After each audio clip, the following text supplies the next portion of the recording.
কোনো ময়লা আবর্জনার ভাগাড় নয়। ঢাকা ময়মনসিংহ মহাসড়ক থেকে টঙ্গী শিল্পাঞ্চলে ঢোকার রাস্তা এটি। দুর্গন্ধে ভরা এই রাস্তার দুই পাশে শিল্প কারখানার প্রধান ফটক। শুধু ময়লা আবর্জনাই নয়, শিল্পাঞ্চলের ভিতরের প্রতিটি রাস্তায় খানাখন্দকে ভরা। পণ্য পরিবহনের কাজে মালবোঝাই যানবাহন চলাচল করায় সেগুলো নষ্ট হয় আরও দ্রুত।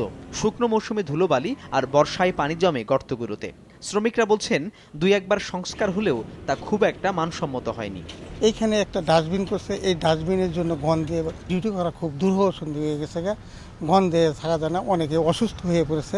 ড্রেনেজ সিস্টেম ভালো না, অল্পতেই রাস্তার উপর পানি চলে আসে এবং এই পানিটা সহজে নিষ্কাশন হয়। গাড়ি মনে করেন আজকে এটা ভাঙতেছে, কালকে ওইটা ভাঙতেছে। 30 টন 40 টন করে মাল থাকে, কিন্তু আমরা ওই ভাঙাচোরার মধ্যেই গরুর গাড়ি হিসাবে গাড়ি চালান লাগে। কাজ করছে 2 নম্বরই এলাকা, তো মনে করেন বালা কাজ করলে তো বালা অনেক দিনই যায়, তাই না?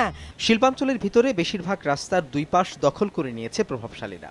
গড়ে তোলা হয়েছে বিভিন্ন ধরনের ব্যবসা বাণিজ্য। সেসব রাস্তায় যানবাহন চলাচল তো দূরে থাক, হাঁটা চলাই রীতিমতো চ্যালেঞ্জ। রাস্তার এমন বেহাল অবস্থা দেখে বিদেশি ক্রেতারাও অনেক সময় এই এলাকায় আসতে চান না বলে অভিযোগ শ্রমিকদের।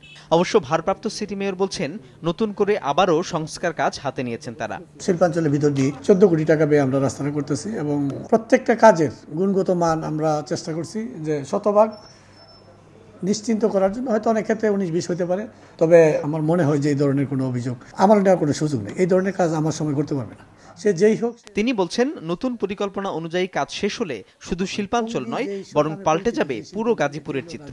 বরাদ্দকৃত। সাজিদ রাজু, সময় সংবাদ, টঙ্গী, গাজীপুর। ওরকম আগের মতো নেই।